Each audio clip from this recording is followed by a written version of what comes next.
तो guys welcome back again. आज हम डिस्कस करेंगे कि कोवेलेंट बॉन्ड के अंदर परसेंटेज आयनिक कैरेक्टर को किस तरीके से निकाला जाता है with the help of electronegativity difference. देखिए, इससे पहले हमने डिस्कस किया था परसेंटेज आयनिक कैरेक्टर को डायपोल मूवमेंट के द्वारा किस तरीके से निकाला जाता है किसी भी कोवेलेंट बॉन्ड के अंदर।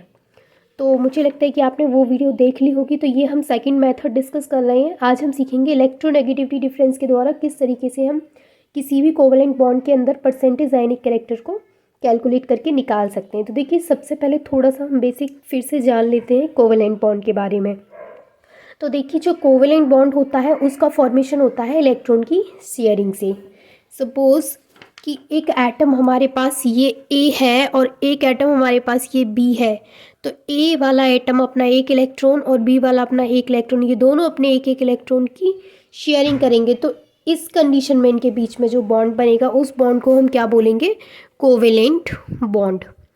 तो देखिए, हम यहाँ पर कोवेलेंट बॉन्ड के बीच का क्या निकालेंगे? परसेंटेज आयनिक कैरेक्टर। तो अब बात ये आती है कि क्या इसके अंदर कोई भी परसेंटेज आयनिक कैरेक्टर होगा?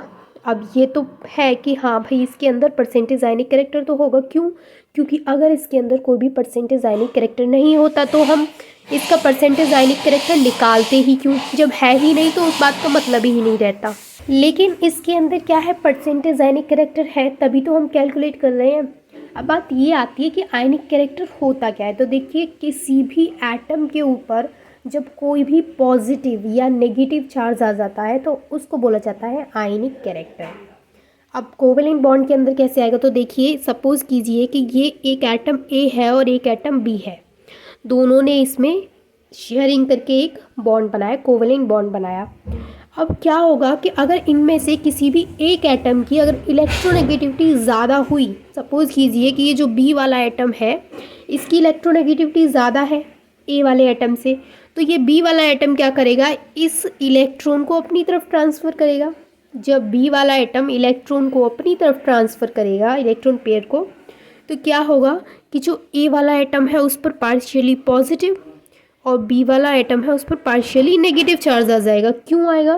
क्योंकि देखिए, अब बी वाला एटम क्या कर रहा है? वो इस ए वाले के शेयरिंग के जो इलेक्ट्रॉन है उनको भी अपनी तरफ ट्रांसफ़र कर रहा है। और तो इसके पास पहले से इलेक्ट्रॉन है और फिर भी इसके पास और ज़्यादा इलेक्ट्रॉन आ रहे हैं, तो इस पर तो आएगा नेगेटिव चार्ज।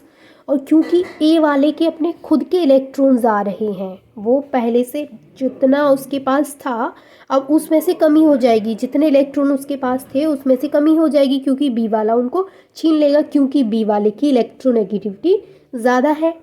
तो ये जो ए वाला है इसके ऊपर कौन सा चार्ज आ जाएगा? इसके ऊपर आ जाएगा प्लस चार्ज। तो अब इसके ऊपर प्लस चार्ज है और इसके ऊपर माइनस चार्ज है, तो इस कंडीशन में हम इसको बोलेंगे आयनिक फॉर्म। ठीक है, तो इसकी ये जो ए बी एटम, इन दोनों के बीच में जो कोवेलेंट बॉन्ड बना है, अगर उनमें से बी वाले की इलेक्ट्रोनेगेटिविटी ज़्यादा है तो वो जो इलेक्ट्रॉन पेयर है उसको अपनी तरफ अट्रैक्ट कर लेगा, ट्रांसफ़र करवा लेगा अपनी तरफ। तो इन पर क्या आ जाएगा? जिसके पास इलेक्ट्रॉन आएंगे उसके पास तो आ जाएगा नेगेटिव चार्ज, और जिसके पास से इलेक्ट्रॉन जाएंगे उसके पास आ जाएगा पॉजिटिव चार्ज। तो आ किसके पास रहे? बी के पास, तो बी के पास तो आ गया पार्शियली नेगेटिव, और जा किसके पास से रहे? ए के पास से, तो ए पर आ गया पार्शियली पॉजिटिव चार्ज। तो इसको बोला जाता है आयनिक कैरेक्टर। तो अब हमें क्या निकालना है? हमें ये देखना है कि जो कोवेलेंट बॉन्ड बन रहा है क्या उसके अंदर कोई परसेंटेज आयनिक कैरेक्टर है। क्योंकि ज़रूरी नहीं है कि हर जगह पे कोवेलेंट बॉन्ड बन रहा है तो हर जगह पे हमें आयनिक कैरेक्टर देखने को मिलेंगे। क्योंकि आयनिक कैरेक्टर तो हमें तभी देखने को मिलेंगे ना जब किसी दो एटम में से किसी एक की इलेक्ट्रोनेगेटिविटी ज़्यादा होगी। क्योंकि अगर सपोज कीजिए कि ए और बी इन दोनों के बीच में कोवेलेंट बॉन्ड बन रहा है और दोनों की इलेक्ट्रोनेगेटिविटी का डिफरेंस सेम है, तो जब इसका भी सेम है इसका भी सेम है तो कोई भी इलेक्ट्रॉन पेयर को जो बीच में जो बॉन्ड बना हुआ है उसको अपनी तरफ अट्रैक्ट नहीं कर पाएगा। जो बॉन्ड बना हुआ है बीच में वो बीच में ही रहेगा।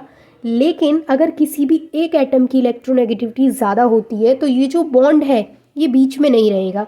ये बॉन्ड क्या होगा? ये जो इलेक्ट्रॉन पेयर हैं ये शिफ्ट हो जाएंगे उस एटम की तरफ जिसकी इलेक्ट्रोनेगेटिविटी ज़्यादा होगी। तो हम ये कह सकते हैं यहाँ से कि कोवेलेंट बॉन्ड जो होता है, ज़रूरी नहीं है कि जहाँ पर भी कोवेलेंट बॉन्ड बन रहा हो वहीं पर हमें आयनिक कैरेक्टर मिले। लेकिन हो भी तो सकता है कि वहाँ पर आयनिक कैरेक्टर मिले, तो जहाँ पर हमें आयनिक कैरेक्टर मिलेगा वहाँ का आयनिक कैरेक्टर हम किस तरीके से कैलकुलेट कर सकते हैं, इलेक्ट्रोनेगेटिविटी डिफरेंस की हेल्प से हम ये देखेंगे। ठीक है, तो हमें क्या देखना है, हमें देखना है कोवेलेंट बॉन्ड के अंदर आयनिक कैरेक्टर का परसेंटेज, किसकी हेल्प से, इलेक्ट्रोनेगेटिविटी डिफरेंस की हेल्प से। तो चलिए स्टार्ट करते हैं कि यहाँ पर फर्स्ट पॉइंट है इन डाई एटॉमिक मॉलिक्यूल्स, यानी कि डाई एटॉमिक मॉलिक्यूल्स, यहाँ पर दो कंडीशन दे रखी हैं। देखिए फर्स्ट है if the electronegativity difference is equal then the bond will be covalent bond. जैसे कि मैंने अभी आपको बताया था कि अगर दो एटम हैं और उनके बीच में कोवेलेंट बॉन्ड बना हुआ है और दोनों की इलेक्ट्रोनेगेटिविटी का डिफरेंस क्या है, ज़ीरो है, यानी कि दोनों के बीच की जो इलेक्ट्रोनेगेटिविटी है वो सेम है। तो जब दोनों के बीच की इलेक्ट्रोनेगेटिविटी सेम होगी तो उस कंडीशन में वो बॉन्ड बोला जाएगा कोवेलेंट बॉन्ड। ठीक है, तो यहाँ पर फर्स्ट पॉइंट है कि अगर दो एटम, जिन दो एटम के बीच में कोवेलेंट बॉन्ड बन रहा है, उन दोनों एटम की इलेक्ट्रोनेगेटिविटी सेम है तो उस कंडीशन में उस बॉन्ड को बोला जाएगा कोवेलेंट बॉन्ड। लेकिन अगर दो एटम, सपोज कीजिए कि ये है, एक है एक्स ए और एक है एक्स बी, इन दोनों की इलेक्ट्रोनेगेटिविटी सेम है तो हम इसको बोल देंगे यहाँ पर कोवेलेंट बॉन्ड। लेकिन अगर इन दोनों एटम्स की जो इलेक्ट्रोनेगेटिविटी है, सपोज कीजिए एक्स ए और एक्स बी, इन दोनों की जो इलेक्ट्रोनेगेटिविटी है वो सेम नहीं है, तो जब इलेक्ट्रोनेगेटिविटी सेम नहीं है तो आयनिक फॉर्म तो आएगी, क्योंकि इलेक्ट्रोनेगेटिविटी सेम नहीं है मतलब किसी भी एक एटम की जिसकी भी इलेक्ट्रोनेगेटिविटी ज़्यादा होगी वो इलेक्ट्रॉन पेयर को अपनी तरफ शिफ्ट करा लेगा, और जब वो इलेक्ट्रॉन पेयर को अपनी तरफ शिफ्ट करा लेगा दैट्स वाई उस एटम पर पार्शियली नेगेटिव चार्ज, और जिस एटम के पास से इलेक्ट्रॉन ट्रांसफ़र होंगे उस एटम पर पार्शियली पॉजिटिव चार्ज आ जाएगा। तो यहाँ से फर्स्ट पॉइंट क्या कहता है, if the electronegativity difference is equal then the bond will be covalent bond, यानी कि दो एटम्स के बीच का अगर इलेक्ट्रोनेगेटिविटी डिफरेंस इक्वल होता है, बराबर होता है, तो हम उस कंडीशन में बोल सकते हैं कि वो जो बॉन्ड बन रहा है वो बॉन्ड कोवेलेंट बॉन्ड होगा। लेकिन सेकेंड पॉइंट कह रहा है if the electronegativity difference is not equal then the bond will be covalent bond as well as ionic bond. इसका मतलब है कि अभी हमने पढ़ा कि अगर दो एटम हैं और दोनों एटम के बीच की इलेक्ट्रोनेगेटिविटी का डिफरेंस सेम है, इक्वल है, तो उसके बीच के बॉन्ड को तो हमने बोल दिया कोवेलेंट बॉन्ड।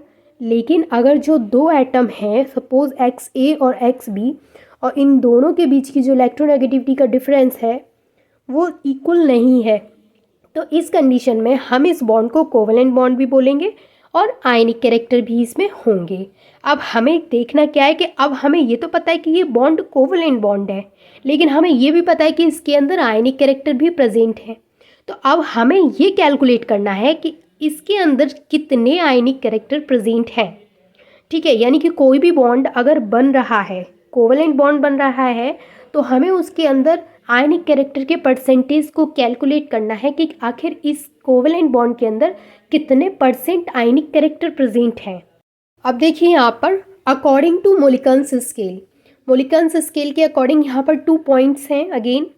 तो देखिए ये क्या कह रहा है, इसका फर्स्ट पॉइंट कह रहा है कि अगर दो एटम हैं, सपोज एक्स ए और एक्स बी, जिनमें से एक्स ए की इलेक्ट्रोनेगेटिविटी ज़्यादा है एक्स बी के कंपैरिजन में, तो एक्स ए वाला क्या करेगा, जो बीच में जो इनके बीच में जो बॉन्ड बनेगा, जो इलेक्ट्रॉन पेयर होंगे उनको अपनी तरफ शिफ्ट कर लेगा। तो जो आयनिक फॉर्म आएगी वो कैसी आएगी कि जो ए वाला है उस पर पार्शियली नेगेटिव चार्ज और जो बी वाला है उस पर पार्शियली पॉजिटिव चार्ज। तो ये जो आयनिक फॉर्म आई है ये ज़्यादा स्टेबल होगी किससे, ए बी से, यानी कि ए और बी। सपोज देखिए यहाँ पर हमारे पास ये एक एटम ए है और ये एक बी है, इन दोनों के बीच में ये बन रहा है कोवेलेंट बॉन्ड।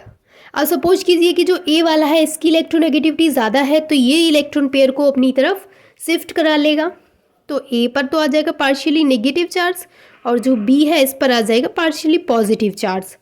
तो अब ये जो मोलिकन्स स्केल है उसका फर्स्ट पॉइंट ये कहने की कोशिश कर रहा है कि ये जो ए बी वाला है, ये जो पहले था और ये जो अब आयनिक फॉर्म इसमें आ गई, तो ये वाला ज़्यादा स्टेबल होगा इसके कंपैरिजन में, यानी कि जिसमें आयनिक फॉर्म आ गई है वो ज़्यादा स्टेबल होगा इस ए बी के कंपैरिजन में ये जिस पर पार्शियली नेगेटिव चार्ज और पार्शियली पॉजिटिव चार्ज आ गया है ये क्या होगा, ज़्यादा स्टेबल होगा। ठीक है, अब सेकंड पॉइंट इसका कह रहा है कि अगर एक्स ए और एक्स बी में से अगर एक्स बी वाले की इलेक्ट्रोनेगेटिविटी ज़्यादा हो तो आयनिक फॉर्म कैसी बनेगी, क्योंकि अब जो इलेक्ट्रॉन पेयर है इनके बीच के वो किसकी तरफ शिफ्ट हो जाएंगे, वो हो जाएंगे बी वाले की तरफ शिफ्ट। तो आयनिक फॉर्म कैसी बनेगी कि बी पर नेगेटिव आएगा इस कंडीशन में और ए पर पॉजिटिव आएगा।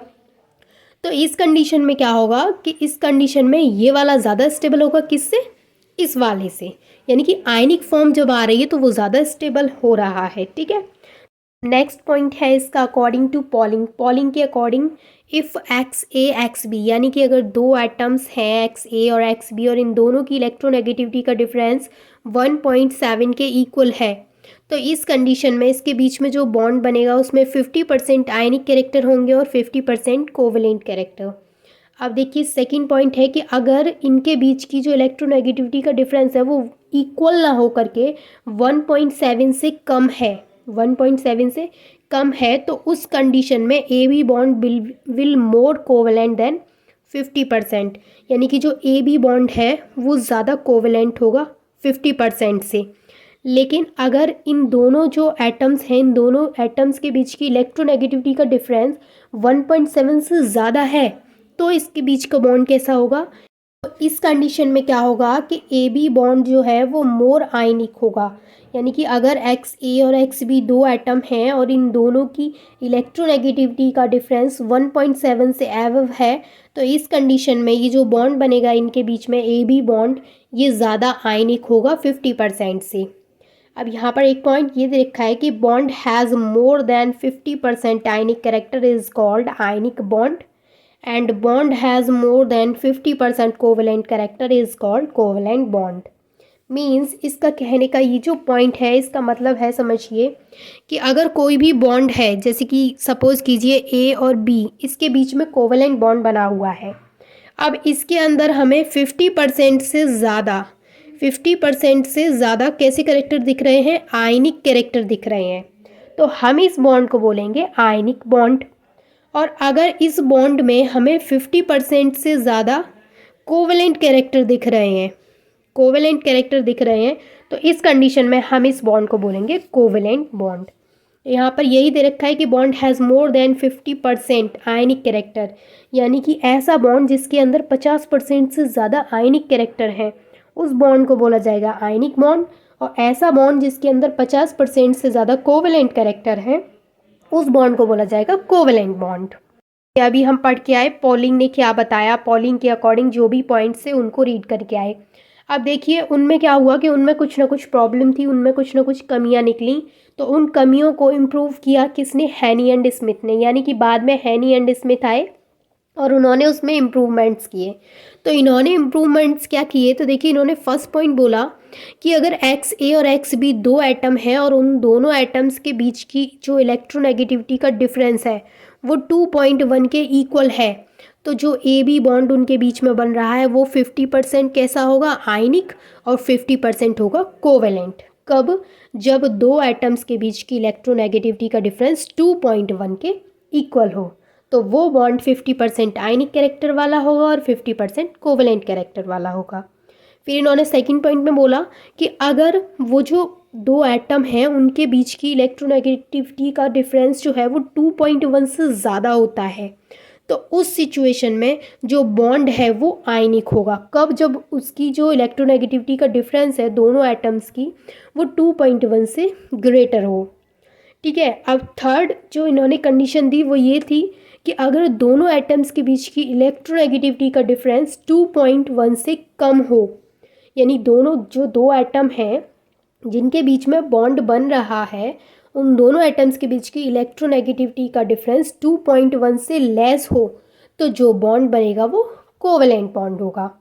अब देखिए इन्होंने कुछ एग्जाम्पल दिए और इन्होंने बताया कि जो HF है उसके बीच में 43% आयनिक कैरेक्टर होते हैं और 57% कोवेलेंट कैरेक्टर।